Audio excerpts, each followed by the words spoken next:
तर आता आपण स्टार्टर मारला आहे आणि निघालो आहे अंदूरला, गगनबावड तालुक्यात. आता मस्त 2 दिवस मजा करायची. आम्ही एक 8-9 जण आहे. ती कोण कोण आहेत ते पुढे तुम्हाला व्हिडिओ दिसतीलच. तर आता 2 दिवस मस्तपैकी एन्जॉय करून यायचं आहे. पावसाळी मस्त वातावरण आहे, सगळीकडं अगदी हिरवंगार झाले. आणि ह्यात एक मला कविता आठवते. श्रावण माशी हर्ष मानसी, हिरवं दाटे चोहीकडे, क्षणात येते सरसर शिरवे, क्षणात फिरुनी ऊन पडे. अरारारारा, खतरनाक वातावरण. पावसाळी असं मस्त आणि खतरनाक वातावरण पडले. हा अंदूरचा डॅम बघा. लोकेशन म्हणजे एकदम नाद खुळा आहे. आता मात्र बसायला लागते. गरम गरम रसा प्यायला हो.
पानी रे पानी, पानी रे पानी, तेरा रंग कैसा, पानी रे पानी, तेरा रंग कैसा, जिसमें मिला दो लगे उस जैसा, पानी रे पानी.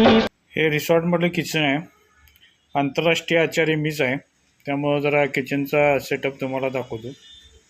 तर हे किचनचं सेटअप आहे. किचन कट्टा, शेगड्या, या पद्धतीनं सगळा हा किचनचा सेटअप आहे. आणि आता मस्तपैकी तांबडा पांढरा भात, सगळं फ्राय सगळं इथं तयार होणार आहे. तर आता सगळे कार्यकर्ते पेटल्यात. इथनं पुढे तुम्हाला आता डान्स वेगवेगळे प्रकार इथं बघायला मिळतील. हे सगळे डान्स एन्जॉय करा, बघा. मस्तपैकी मजाच चालली नुसती.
अपने आगे ना पीछे ना कोई ऊपर नीचे अपने आगे ना पीछे ना कोई ऊपर नीचे रोने वाला ना कोई रोने वाली जनाबे आगे आपका क्या होगा. आता रीलसाठी शूटिंग चालू, थोडा वेळ त्यासाठी देणार आहे. आणि हे माझं मेकअप मन रवी दादा एक नंबरचं मेकअप करते. अशा तऱ्हेनं 2 दिवस फुल एन्जॉय करून back to the pavilion with full of energy आणि नवीन सहलीचा प्लॅन करत परत कोल्हापूरच्या दिशेनं रवाना. तर हा व्हिडिओ कसा वाटला कमेंटमध्ये सांगा. चॅनल लाईक करा, सबस्क्राईब करा. परत पुन्हा भेटूया.